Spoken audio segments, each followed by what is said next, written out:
ce que je dis souvent, ce qui est important, c'est le moment présent.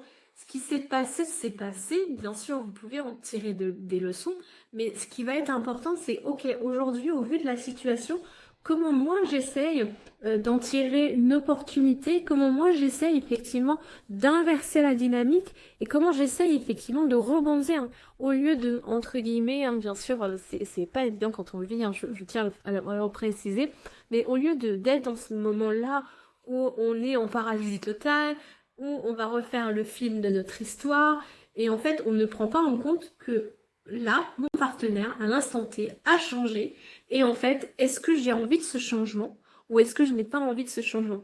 Et si je n'ai pas envie de ce changement, bah du coup, je vais me heurter à un mur. Mais si, ok, j'entends que l'autre a besoin de son espace, a besoin de se redécouvrir, a besoin de son temps, bah déjà, je vais voir les choses différemment. Je vais me dire, ok, ce temps-là, comment je peux l'utiliser moi pour justement aussi prendre du temps pour moi, me recréer mon espace, chercher quelque chose de nouveau. Qu'est-ce que je peux encore apprendre sur moi?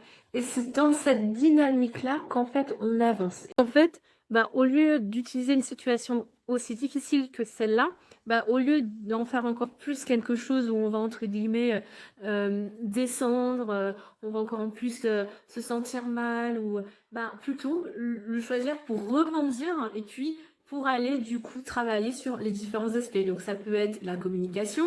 Donc là, bah, en fait, ensemble, on va relire bah, qu'est-ce qui a fait que pendant très longtemps votre communication n'a pas été bonne, bah, qu'est-ce qu'on peut changer? C'est le bon moment en fait.